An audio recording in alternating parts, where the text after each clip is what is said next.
O sea, te quita capacidad de traslado, o sea, no es, en lo posible se evita de que esté en el piso, normalmente esté en alto.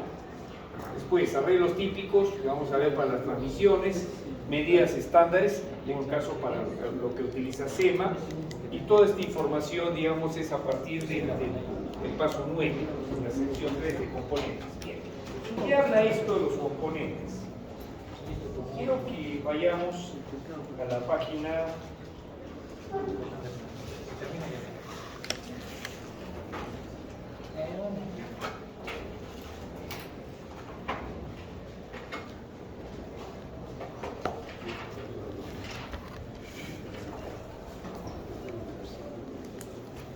Bueno, por ahí está como H34 en el antiguo, la sección 2. ¿H34? ¿Ya? Sí. Clasificación de coberturas. Fíjense, hay digamos, una parte de lectura de la clasificación de las coberturas, en el caso clase IE, ya de clase 2IE, 3IE, 4E, ¿de acuerdo? Y esas están relacionadas con una tabla que está al costado del tipo de las coberturas en general y que habla de cuáles son las recomendables en función de algunas condiciones.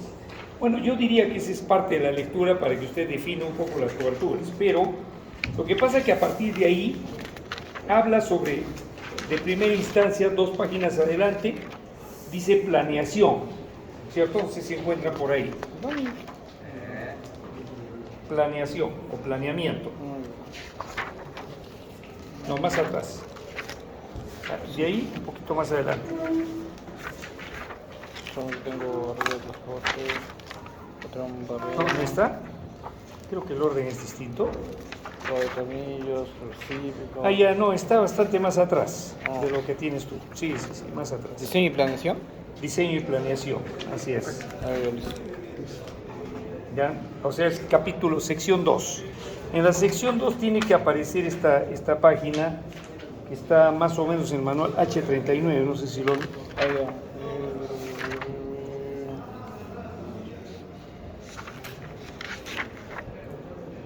¿Qué H tienes ahí? No tienes H. 43. 39. 39 es este para mí.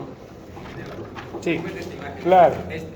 Exacto, esa parte. Es arreglo de los planos. Pero ¿qué página? H41, Ah.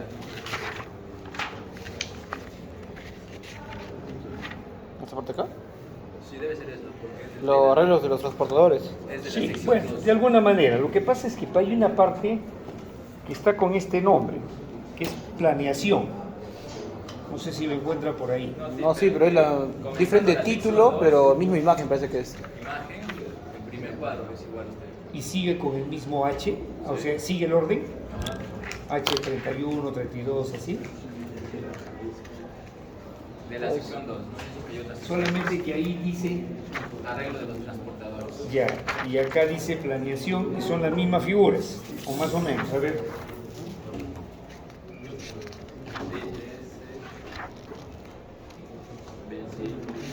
¿Sí? Ya, bueno, de alguna manera está así. Lo importante es que esas imágenes ya le comienzan a sugerir medidas. ¿Se dan cuenta? De acuerdo al tipo de El diámetro de helicoidal. helicoide, el tipo de helicoide, el tipo ¿El eje? de transportador que tiene. Eso de que usted ve secciones cuadradas no es necesariamente el hecho de que sean cuadradas, sino que es la tapa. ¿De acuerdo? Y luego viene esta imagen que ven aquí también, que son los patrones, ¿ya?, de las secciones. Sí, sí. Entre los patrones de las secciones de las clásicas artesas en U, pero hay otras que son tipo, le llama aquí cejas de tapa de artesa ensanchada, o sea, como si fuera una B. Ah, ya, ¿Ya? nosotros Y también hay las tubulares. No es nada extraño tener las tubulares que de alguna manera funcionan de una manera más segura en el cierre, ¿no? Solamente que de repente para algunas operaciones no resulta tan conveniente y al final, perdón, hasta cuadradas. lo cual es poco común porque siempre hay un desperdicio en secciones cuadradas. Normalmente todas tienen que ser curvas en la parte del arrastre.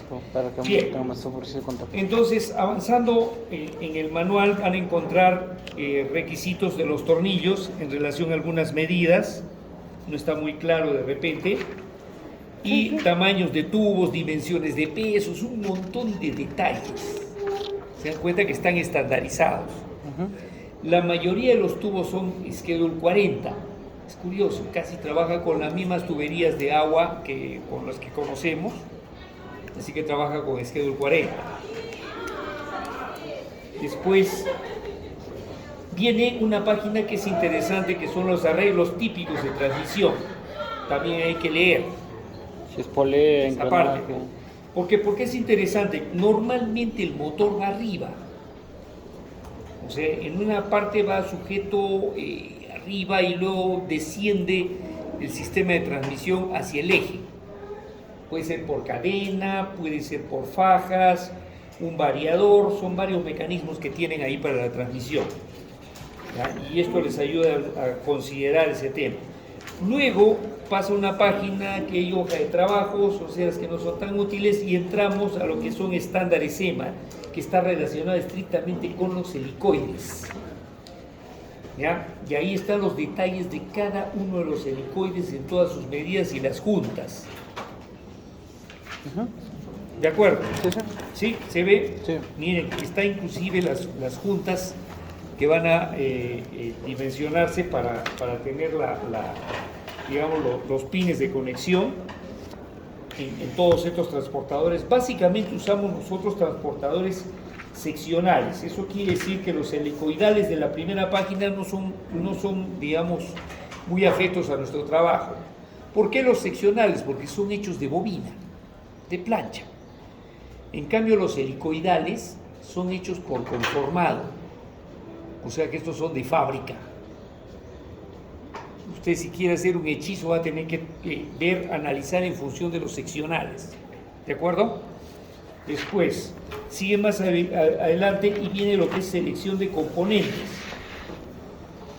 En la selección de componentes hay toda una lectura hablando de varios detalles como son la artesa, los ejes, sellos, chumaceras, boquillas de descarga, cosquillas de carga, aplicaciones especiales, ¿ya? Todo es una serie de floro, diría yo. Allá, anda bien. Ya. Luego está el tema de la artesa, con más detalle. Fíjense, en el caso de la artesa, y esto es una cosa interesante del manual, lo que contiene es no solamente la forma, sino también el calibre. Se les dije, en la primera columna le abre el calibre. El calibre es el grosor de plancha con lo que usted puede trabajar. O sea que por cada medida que usted tiene, por ejemplo, en el caso nuestro tenemos 16. Sí. Tenemos varios calibres, 12, 10, 3 16avos, un cuarto. Sí. Un octavo, perdón. ¿Ya? Y ¿qué significa el cuadradito?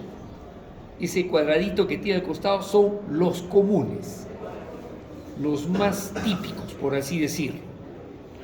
¿Usted puede aumentar un poco más el calibre? Sí, pero lo más común los que están en cuadradito. Y lo que dice abajo, en todo caso, fíjense, cuadradito, patrones de tornillos calibre estándar. Y después los que tienen triangulito, que no son muchos aquí, pero está en una parte de las columnas un poquito oscurecidas, ya dice ceja doble formada estándar en todos los tamaños de artesas. Lo que pasa es que la ceja doble habla de el perfil que apoya la artesa. O sea, nosotros cuando construíamos la artesa, va a ser una lata conformada, efectivamente es rolada hasta cierta parte para que quede así media como una taza, ¿ya? Pero ¿qué pasa? Toda la lata es endeble. Tienes que soldarle perfiles. Puedes soldarle dos tipos de perfiles: L's o C's. L típicamente es a piso o que no soporta, digamos, o no va a tener demasiada carga, ¿ya? o aseguramos, digamos, que la longitud no sea tampoco tan extensa. Pero cuando es extensa y tengo que soportar buena carga, es preferible el CES. Esos van ahí colgados, inclusive se perfora y se cuelgan sus cables a techo. Después, seguimos con la artesa ensanchada, luego los detalles de la boquilla de descarga y etc. Y vamos avanzando así, rejas de descarga, accesorios de compuertas de descarga, luego las tapas. Como le había dicho, podría ser las tapas con la misma forma de la artesa, esa es una, pero también puede ser tapas rectas, o sea, rectangulares. Observa las tapas un poquito más adelante, llega hasta las tapas, ¿ya? Ahí, como diría, la forma de la artesa, así medias curvas por abajo, pero después están las rectas. Y luego vienen unas interesantes, que son las que tienen, digamos, cejas interiores, o sea, que tienen para conformarse, están rodeadas totalmente de perfil. Esas se meten dentro de la artesa y se conforma ahí. Se puede empernar, pero yo sugeriría soldar. ¿Por qué? Porque supuestamente esa tapa después va a ser reforzada y va a contener delante de ella, porque es un poco más gruesa, si ven los calibres son más grandes, ¿ya? Va a sostener ahí las chumaceras de pared. Ahí van las chumaceras de pared, tanto de la salida como de la entrada de la toma de fuerza. Entonces es importante que esa parte ya quede fija y ya no esté haciéndose mayor movimiento. Algunas tapas de artesas inclusive son más robustas porque la chumacera ya no es de pared, es una chumacera de pie, ¿de acuerdo? Y como la ven ahí, como dicen ahí, chumacera sencilla o chumacera doble, significa que necesitamos ahí un sistema más robusto de lo común. Así que se le puede ocurrir a usted varios arreglos. Sigo interesado en que esta parte, por ejemplo, de la chumacera sencilla y chumacera doble no habla mucho, lo que es más, en ciertos casos solamente le dan medidas globales. Eso quiere decir que en el momento que usted elige una chumacera, esa selección viene completamente de usted. Me dejo entender. Ahí no hay, el manual no le ayuda en nada, no le da ni medidas, nada, esta es como una página en blanco. Entonces la elección del tipo de carga que tiene el extremo lo tiene que calcular usted. Cuánto es el empuje lateral que tiene la máquina, también lo tiene que calcular. Y normalmente el empuje es en reacción de ¿qué? De cuánto mueve de material, ¿cierto? Y se va a generar una fuerza de empuje. Todos los helicoides tienen ese cálculo, así que no es nada extraño. Después tenemos tapas de artesas, más tapas y, como les decía, chumaceras. Solamente viene un código y características globales.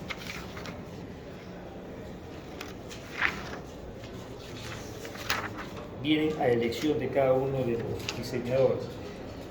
Bien, hablando de los tornillos del helicoide en sí, entramos a páginas donde está el transportador helicoidal propiamente dicho. Hablábamos de que existen dos tipos, continuo y seccional, o el helicoidal y seccional. ¿Ya?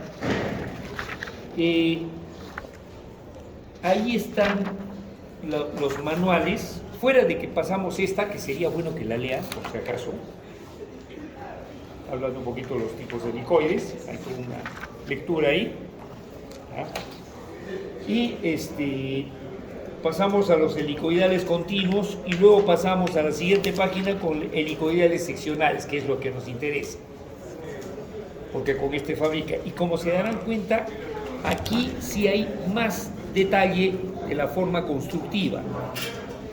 El tamaño de A, el tamaño, después distancias para separar entre extremos, esa distancia F, después longitud del colgante, H, después tenemos peso promedio, interesante, casi todos los elementos, si se han dado cuenta, está para tener cuánto pesa.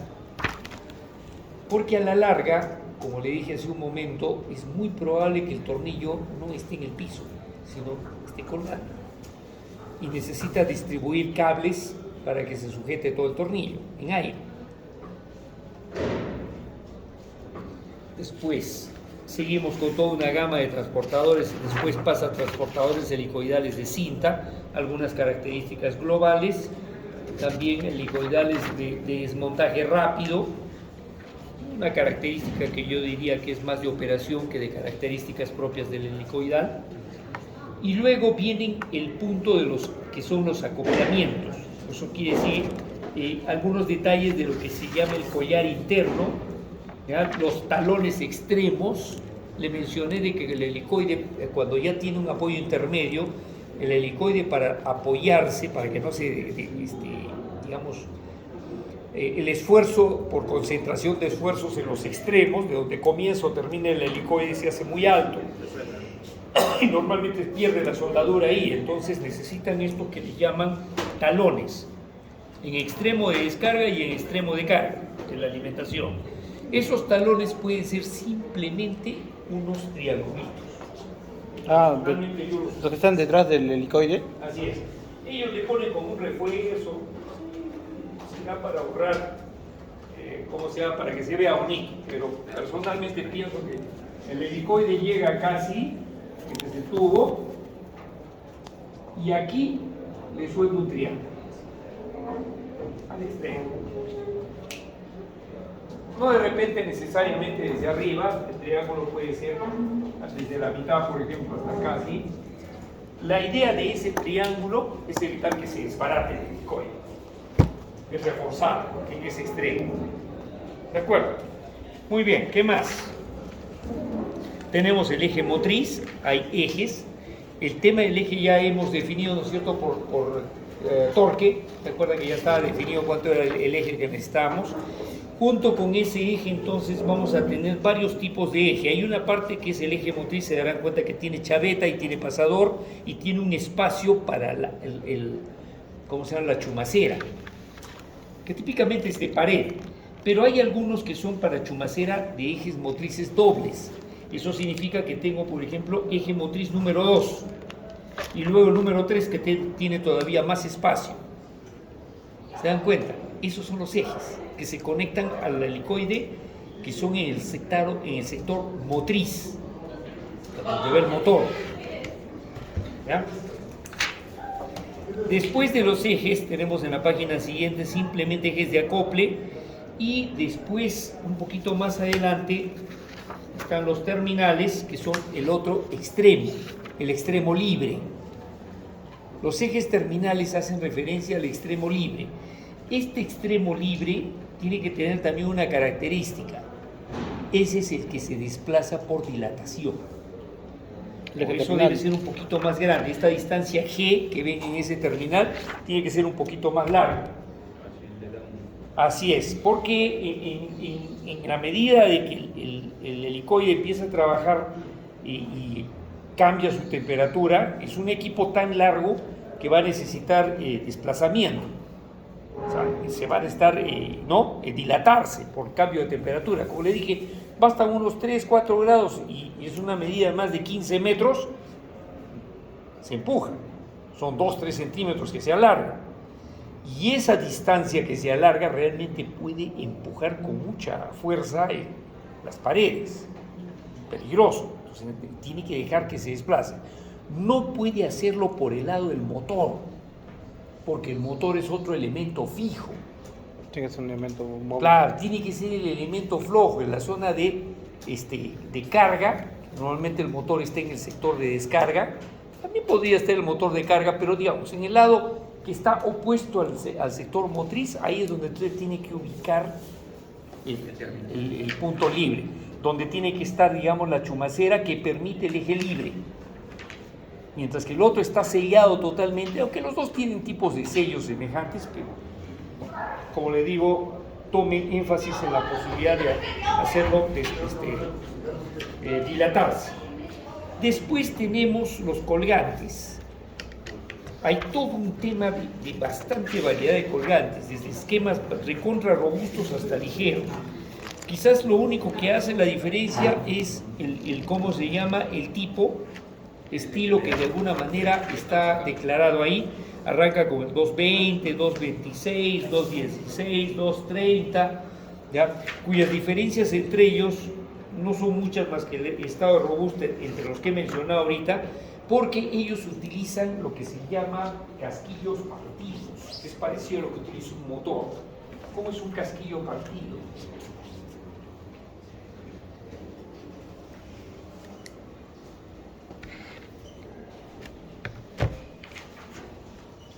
Así, y el otro viene acá así.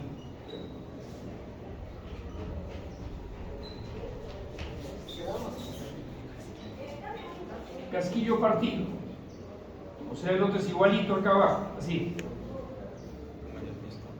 y se meten ahí y se acomodan dentro de ese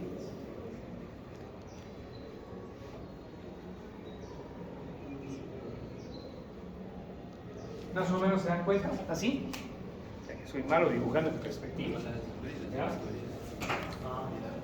Son casquillos. Cuando yo los he mandado a hacer, hemos hecho primero de un tubo así de bronce, un tubo hueco, ¿ya? Lo cortábamos, todavía no estaba trabajado, lo cortábamos y luego con soldadura blanda los pegamos en los extremos. Quedaba medio achatado porque el corte siempre te hace perder cierta cantidad. Entonces, ¿pero qué pasa? Se van para el torno, de nuevo, y te lo vuelve círculo de nuevo. O sea que lo primero que hacíamos era cortar el tubo. ¡Wow! Soldado aquí en los extremos. Y después al torno, a trabajar en el torno. Y otra vez circular, luego corte de nuevo. Otra vez, así pones tu cañita así de soldadura blanda, lo vuelves a aflojar, porque al cobre, al bronce no le pasa nada, ¿ya? Y los ubicas en los casquillos. Pim, pim. ¿Qué pasa? Que normalmente esta clase de casquillos, uno diría, yo los compro en el mercado. A ver, anda. Si tú mismo te estás haciendo los soportes colgantes, que dicho sea de paso, si se han dado cuenta, la parte más sencilla de hacer un soporte colgante es hacerlo de platinas, platina gruesa.